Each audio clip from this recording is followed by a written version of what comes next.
Salut, c'est François. Aujourd'hui, on se retrouve sur Dakar d'antan.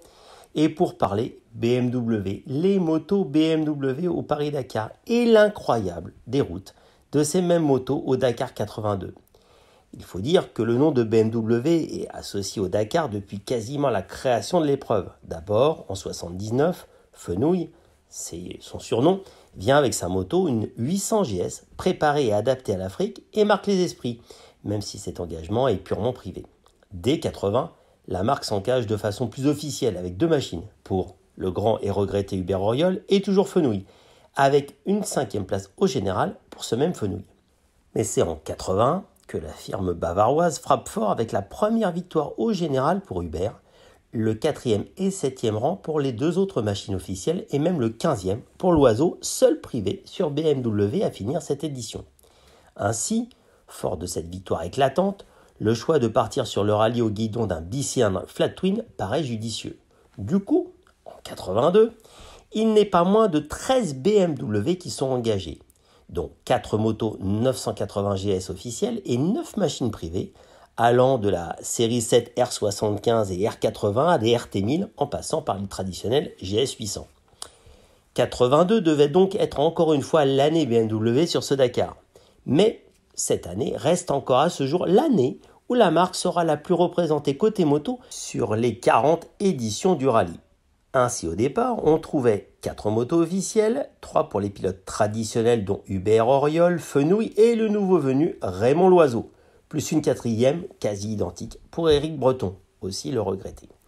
À côté, 9 privés sur des R75, R80, RT, 1000, 800 GS comme on l'a dit, tout cela d'une très grande diversité.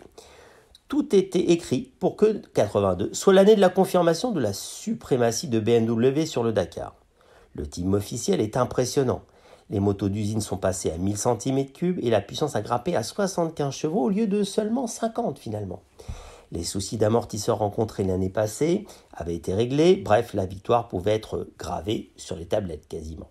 Pourtant, rien ne s'est passé comme prévu cette année-là.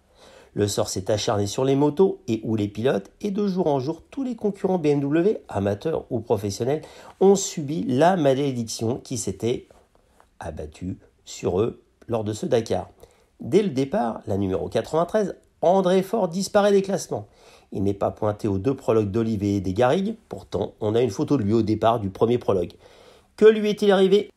On l'avoue, on n'a pas beaucoup d'infos sur cette participation. Mes conclusions, il ne reste plus que 12 BMW. Première étape algérienne, c'est Pascal Bougiot, numéro 94, qui après 400 km dans la première spéciale algérienne, percube un cube de béton sur une piste. La moto était réparable, il se fait mal au genou. Plus que 11 BMW. Le lendemain, dans la seconde étape africaine, Tougourt Guerrera, c'est au tour de Pascal Mangin et de Giuseppe Bianchi, sur Lourdes Sud, qui disparaissent des classements pour leur première participation. De plus, les motos officielles rencontrent des soucis de bris de boîte qui interrogent beaucoup, personne n'imaginant que des inquiétudes pourraient provenir de cet organe. Plus que 9 BMW. Dans l'étape suivante, c'est au tour de Denis Batigne de renoncer dans la terrible étape Hassi Messaoud 4 chemins. On ignore la raison de cet abandon, mais il ne reste plus que 9 BMW en course. Petit signe rassurant, Hubert Auriol fait le scratch dans cette étape. On pense que le sort va s'arrêter, même si les motos d'usine sont toujours en proie à des soucis. Mais il ne reste plus que 8 BMW. 4e étape, 4 chemins, Inecker. On pense que BMW va pouvoir enfin montrer qu'elle mérite sa victoire de l'an passé. En effet, aucun abandon chez la marque allemande dans cette étape. Mais le bel Hubert, le super Hubert, finit au 63e rang, encore avec des soucis sur sa moto. Heureusement, Fenouil laisse un espoir avec un 2e temps dans la spéciale. Donc nous sommes toujours à 8 motos BMW dans la course. Le lendemain encore, 5e étape qui mène de Tite à Timéaouine. Et c'est au tour de Éric Breton de devoir abandonner avec la 4e BMW semi-officielle, à la suite d'une erreur de navigation et une panne d'essence. Plus que 7 BMW. Et puis lors de la 6e étape qui mène le rallye à Gao pour sa première journée de repos, c'est la grande désillusion dans le clan allemand. Tout d'abord, Hubert qui tombe encore une fois en panne à cause de sa boîte de vitesse, à 50 km de Thessalite. La transmission est cassée et il est hors piste. Son assistance passera à côté de lui sans le voir malheureusement. Il se débrouille pour rejoindre Thessalite en laissant sa moto sur place, puis arrive à Gao en espérant que son équipe va le ramener chercher sa moto.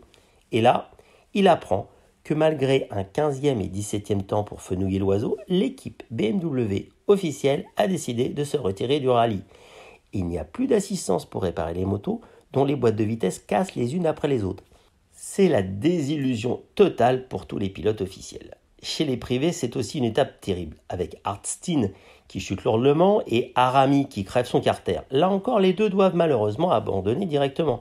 Ce n'est donc pas moins de 5 BM qui disparaissent juste avant le jour de repos à Gao. Bilan, il ne reste plus que 2 BM. Le 11 janvier, le rallye repart de Gao pour aller jusqu'à Mopti. C'est la première partie de la fameuse boucle de Gao qui sera fatale à l'une des deux machines allemandes encore en course, la 112, celle de Jean-Marc Thom. Cesare Pezzoni devient le dernier pilote BM sur ce Dakar 82. Et il fait une belle perf avec un 14e temps à l'arrivée de la spéciale. Tous les espoirs reposent malheureusement et maintenant sur lui. Malheureusement, le lendemain, dans la seconde partie du parcours qui rejoint Gao, dès la première étape, les choses se passent mal pour le pilote italien. Il a déjà raté 2 CP, de contrôle de passage, et ne parle et surtout ne lit pas français. Il patauge dans le route-bout depuis que son ami Giuseppe Bianchi a chuté et a été rapatrié. De plus, comble de malheur, il n'a pas non plus d'assistance. Du coup, dans cette spéciale, il décide de renoncer et de rejoindre Bamako par le goudron. Le 12 janvier, Amir Ali, c'est donc la dernière BMW en course qui abandonne. Il n'y a plus de moto de la marque allemande sur le rallye. 82 est une année noire pour BMW. 13 machines au départ, 13 abandons. Les années se suivent et ne se ressemblent pas.